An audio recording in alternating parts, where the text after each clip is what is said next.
अस्सलाम वालेकुम व्यूअर्स, मैं हूं समीना पाशा। उम्मीद है आप लोग खैरियत से होंगे। व्यूअर्स, कुछ अहम खबरें और अपडेट्स लेकर इस व्लॉग में आपके सामने हाजिर हैं जनाब। एक तो आपको बताएंगे कि पाकिस्तान तहरीके इंसाफ जलसों से घबराने लगी है। सुनने में शायद आपको अजीब सा लगे, क्योंकि पाकिस्तान तहरीके इंसाफ जिसका खासा रहा है कि बड़े बड़े जलसे करती है और नए अंदाज के जलसों का जिसने ट्रेंड मुतारिफ कराया, जिसके जलसों में ना सिर्फ सियासी कारकुन बल्कि आम शहरियों ने शिरकत की। और ये बड़े अरसे बाद हमने देखा कि आम शहरी अपनी फैमिलीज़ के साथ इन जलसों में शरीक होना शुरू हुए, बच्चे आने लगे, ख़वातीन की बड़ी तादाद आने लगी। और फिर इतने बड़े जलसे जितने पाकिस्तान तहरीक इंसाफ ने किए, वो हालिया तारीख़ में उसकी मिसाल नहीं मिलती। लेकिन वही तहरीक इंसाफ ऐसा लग रहा है कि जलसे करने से कुछ दामन बचा रही है। ख़ास तौर पर अगर पंजाब की बात करें तो ऐसा लगता है कि जैसे वो एक मूवी है ना कि पंजाब नहीं जाऊंगी, तो कुछ ऐसी ही इनकी सूरत हाल लगती है कि पंजाब नहीं जाएंगे। क्यों मैं ऐसा कह रही हूँ और जलसे के हवाले से आखिर मसला क्या है, इसके ऊपर थोड़ी तफसीली बात करेंगे। इसके साथ साथ जनाब आपको बताएंगे मियां महमूदुर रशीद की सेहत से मुतालिक कुछ अपडेट्स हैं, वो आपके साथ शेयर करेंगे। फिर आज पाकिस्तान तहरीक इंसाफ का एक ख़ास मेंबर और कप्तान का एक खिलाड़ी कब्र पर पहुंच गया। किसकी कब्र पर पहुंचा, क्यों पहुंचा, इसके ऊपर बात करेंगे। और फिर बात करेंगे पाकिस्तान तहरीक इंसाफ की एक अहम स्ट्रेटजी जो काजी फ़ायज़ ईसा साहब के हवाले से उनकी है, उसके ऊपर बात करेंगे। काफ़ी कुछ है इस वीलॉग में। आपसे रिक्वेस्ट है कि चैनल को सब्सक्राइब कर लें अगर अभी तक सब्सक्राइब नहीं किया। तो सबसे पहले ज़रा इस पर बात हो जाए कि काजी साहब के हवाले से क्या सोच है पाकिस्तान तहरीक इंसाफ की, क्योंकि इस वक्त हम देख सकते हैं कि बड़ा अहम दिन आगाज़ हो चुका है, जिसके बारे में पिछले वीलॉग में मैं तफसील से बता चुकी हूँ कि मखसूस नशस्तों का जो केस है ये बड़ा इंपॉर्टेंट केस है और इसके लिए 13 रुकनी फुल कोर्ट बैठ रही है। पाकिस्तान तहरीक इंसाफ को ये नशस्तें मिलेंगी या नहीं, जो कि इस वक्त पार्लियामेंट में सुन्नी इत्तेहाद काउंसिल के नाम से मौजूद है। तो क्या ये नशस्तें उसके हिस्से में आएंगी या नहीं, इसके ऊपर सारे जजेस मुश्तरका तौर पर अब फैसला करेंगे। काजी फ़ायज़ ईसा साहब इस बेंच को हेड कर रहे हैं और इस मामले पर अब पीटीआई 2 दिन से सर जोड़कर बैठी हुई थी कि क्या काजी फ़ायज़ ईसा के ऊपर एतराज़ करना है या नहीं। मैं उस एतराज़ की बात नहीं कर रही जो हम मीडिया पर मुसलसल सुन रहे हैं। पाकिस्तान तहरीक इंसाफ का काजी फ़ायज़ ईसा साहब के हवाले से जो एक ओवरऑल बयानिया है वो 2 तरह का है। एक तरफ हम ये ज़रूर देखते हैं कि वो मीडिया में आते हैं, मीडिया पर आकर उनके ऊपर खूब तनकीद करते हैं, उन्हें कहते हैं कि वो बायस्ड हैं, उन्हें कहते हैं कि वो बिल्कुल इंसाफ नहीं कर रहे और उन्होंने जो फ़ैसले दिए भी हैं पाकिस्तान तहरीक इंसाफ के ख़िलाफ़ वो बड़े मुतासिबाना फ़ैसले हैं और हर लिहाज से वो उनको तनकीद का निशाना बनाते हुए नज़र आते हैं। लेकिन दूसरी तरफ यही पाकिस्तान तहरीक इंसाफ अदालत के अंदर जाकर काजी फ़ायज़ ईसा के ऊपर कोई एतराज़ नहीं करती। इसकी एक बेसिक वजह तो पहले समझ में आ रही थी कि हामिद खान साहब, जो कि पाकिस्तान तहरीक इंसाफ की जो लीगल टीम है उसको बेसिकली हेड भी करते हैं, तो हामिद खान साहब के काजी फ़ायज़ ईसा साहब के साथ पर्सनली मरासिम है और वो नहीं समझते कि काजी फ़ायज़ ईसा साहब को इस तरीके से सामने खड़े होकर वो उनके ऊपर अदम एतमाद करके उन्हें इस तरह से एम्बेरस करें। अब सूरत हाल इससे आगे बढ़ चुकी है। वो केसेस जो इवन हामिद खान साहब नहीं भी सुन रहे, उन केसेस में भी पाकिस्तान तहरीक इंसाफ अदम एतमाद का इजहार नहीं करती। हालांकि ये कोई इतनी अनहोनी बात नहीं है, ये एक नॉर्मल रूटीन है। बहुत से PMLN के लोगों ने मुख्तलिफ़ केसेस में अदम एतमाद का इजहार किया। बहुत से केसेस में बेंच से उठ के जज साहिबान खुद चले गए जब उनके ऊपर एतराज़ किया गया। तो ये एक नॉर्मल हम प्रैक्टिस पहले भी देखते रहे हैं। होनी चाहिए, नहीं होनी चाहिए, कौन जायज़ तौर पर डिमांड करता है इसकी, कौन नाजायज़ सिर्फ सवाल उठाता है, ये सब बहसें हर जगह पर हमेशा रही हैं। लेकिन ये हम देखते हैं अदालत की तारीख में। और अभी जो रिसेंट हमने देखा है अदम एतमाद, वो तो हमने ख़ाबर मानिका का देखा है कि जो एन आप समझ लीजिए कि फ़ैसला सुनाते हुए बिल्कुल उस लम्हे पर वो अदम एतमाद किया गया और उसे जज साहब ने बाकायदा बॉदर भी किया और फ़ैसला नहीं सुनाया, उठ के चले गए। कहने का मकसद ये है कि ये कोई इतनी भी बुरी बात नहीं है कि जिसको पाकिस्तान तहरीक इंसाफ समझ ले कि जनाब ऐसा कर दिया तो ये कोई बड़ा कलंक का टीका उनके साथ अटैच हो जाएगा। तो ऐसी कोई चीज़ है नहीं। लेकिन इसके बावजूद भी पाकिस्तान तहरीक इंसाफ सिर्फ सियासी बयानियाँ बनाने के लिए काजी साहब को नुकसान ज़रूर पहुँचाती है, उन पर तनकीद भी करती है, लेकिन जब बात आती है कि लीगली आप उनके ऊपर अदम एतमाद करें तो नहीं करती। और अभी भी जो हमें खबरें आ रही हैं कि कल के केस के लिए या समझ लें आज के केस के लिए, वो भी यही हैं कि अभी भी जो उनकी लीगल टीम है वो इस नतीजे पे नहीं पहुंची कि उनके ऊपर अदम एतमाद करना है। फैसल सिद्दीकी साहब जो कि इस केस में लीड कर रहे हैं पाकिस्तान तहरीक इंसाफ को, बड़े सीनियर लॉयर हैं, वो नहीं समझते कि उन्हें काजी फायज़ ईसा पर एतराज़ उठाना है, तो वो कहते हैं कि अगर आपने उठाया तो मैं केस से अलग हो जाऊँगा। तो बज़ाहिर सलमान अकरम राजा साहब और फैसल सिद्दीकी साहब दोनों सीनियर जज साहिबान सीनियर वकला इस बात के ऊपर मुत्तफ़िक दिखाई देते हैं कि एतराज़ नहीं करना। तो मुझे भी अब यही लग रहा है कि ये कल एतराज़ नहीं करेंगे, समाअत शुरू होगी तो काजी साहब ही समाअत करेंगे, और मुझे भी यही लग रहा है कि ये एतराज़ नहीं उठाएंगे।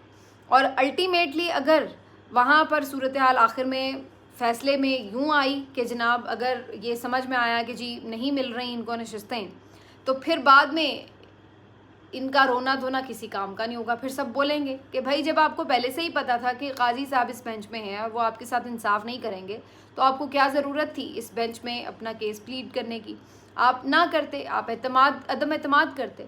ये बात अपनी जगह मौजूद है कि अगर बाज़-औक़ात अदम एतमाद कर भी दें तो ज़रूरी नहीं कि जज साहब उठ जाए। बाज़ जज साहिबान फिर भी केस सुन लेते हैं, हो सकता है काजी साहब फिर भी केस सुन लें, लेकिन वो फिर काजी साहब के ऊपर बोझ होता कि जी उन्होंने एतराज़ के बावजूद भी बेंच में बैठना ज़रूरी समझा, और उनके ऊपर रिस्पॉन्सिबिलिटी का बोझ ज़्यादा बढ़ जाता है। लेकिन दूसरी तरफ आप जब ये नहीं करते तो फिर क्या होता है, फिर आपके ऊपर आ जाएगी सारी रिस्पॉन्सिबिलिटी कि आप जानते हैं कि वो आपके ख़िलाफ़ एक बोक्स रखते हैं, फिर आप क्यों उनके सामने जाके, ये मैं उनके हवाले से बात कर रही हूँ कि जो उनके लोग हैं वो ये बात करेंगे कि जनाब आपको मालूम है कि उनसे इंसाफ नहीं मिलना, फिर आप जाके उनकी अदालत में क्यों पेश होते हैं।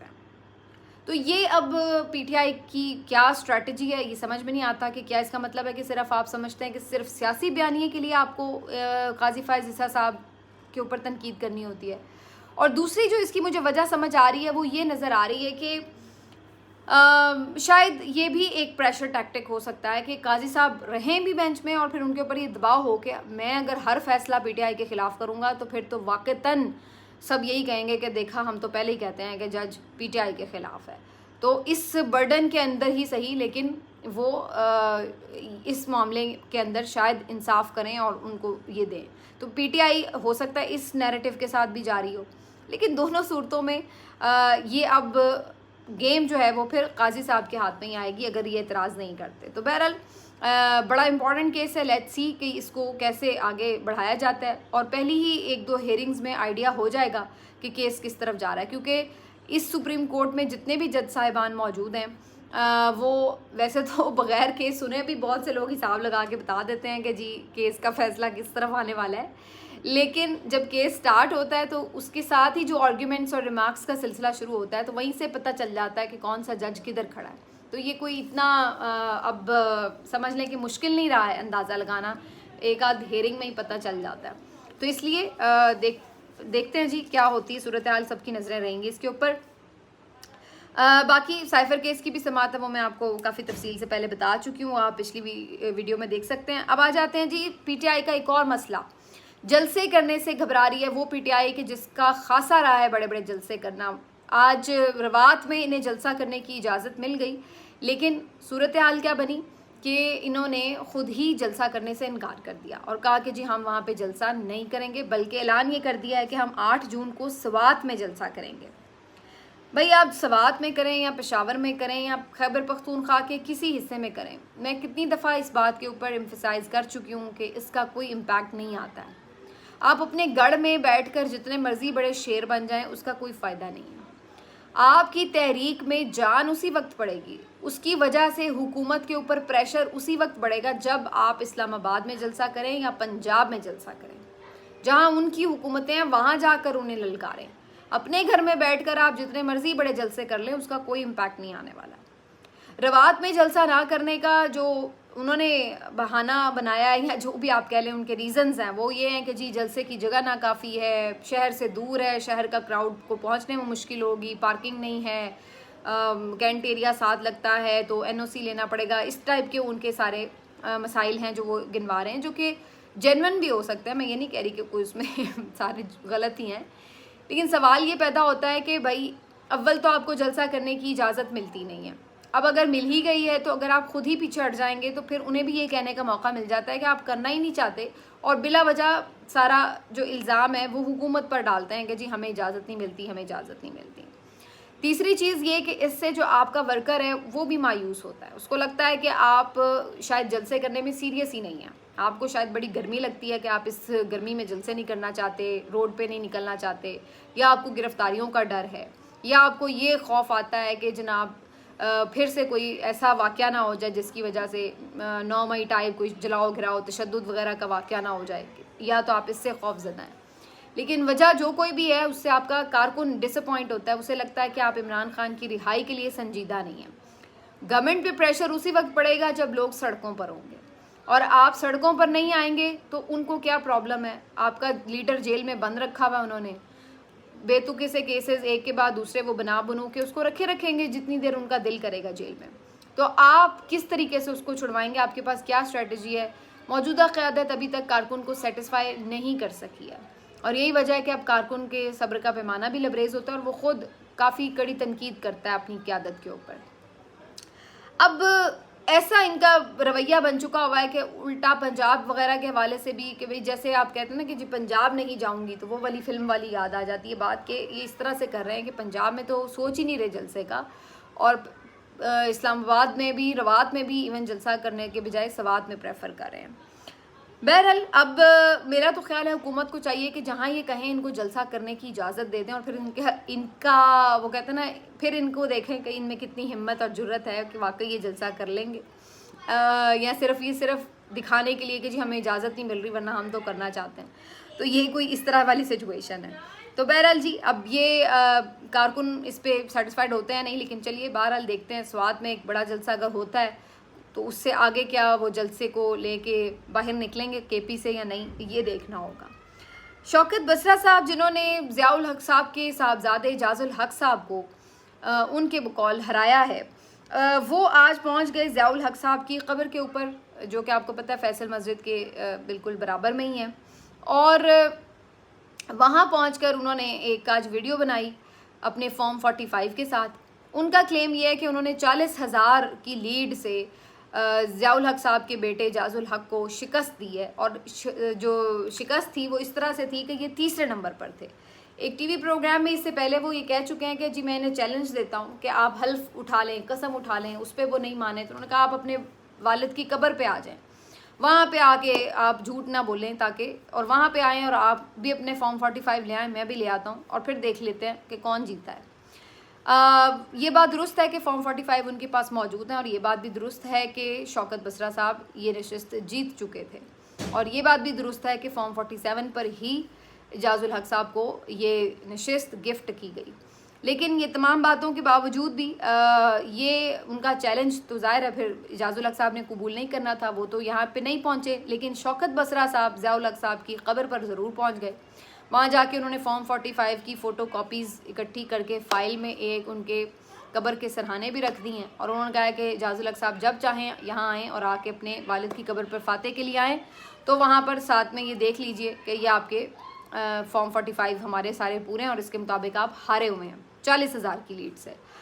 तो ये जनाब शौकत बसरा साहब का आज का मामला था। इस पर कुछ लोग तनकीद भी कर रहे हैं कि देखिए जो भी आपके सियासी मामलात हैं वो आप सियासी तरीके से हल करें, इसमें जो लोग गुजर गए हैं दुनिया से अब उनके ऊपर आप जाके कब्रों के ऊपर इस तरह की करते हैं स्टंट्स करते हैं, तो ये कोई मुनासिब बात नहीं है। लेकिन कुछ लोगों का ख्याल है कि भाई किसी तरह जो लोग शर्मिंदा नहीं हो रहे, हारे हुए लोग हैं, और किसी बात के ऊपर बजाय इसके कि शर्मिंदा हों अपनी सीटें वापस करें, वो तो दूर की बात है, मतलब सामना भी नहीं कर सकते ये लोग। ट्रिब्यूनल्स में नहीं आ रहे, आरओज ट्रिब्यूनल्स में नहीं आ रहे, ये लोग अपने फॉर्म 45 लेके ट्रिब्यूनल्स में नहीं आ रहे। वजह सिर्फ यही है कि इन्हें पता है कि ये हारे हुए हैं, और अब तारीख़ी बेइज्जती से बचने के लिए इधर उधर छुपते छुपाते फिर रहे हैं, लेकिन सामना नहीं करते। तो इनको शर्म दिलाने की जितनी भी फिर उससे आप किसी किस्म की भी हरकतें कर लें, वो फिर लोगों का ख्याल है कि जायज़ है, भाई ठीक है। जब उन्हें शर्म नहीं आती तो फिर किस बात की, जो जीते हुए उन्हें क्या ज़रूरत है शर्माने की।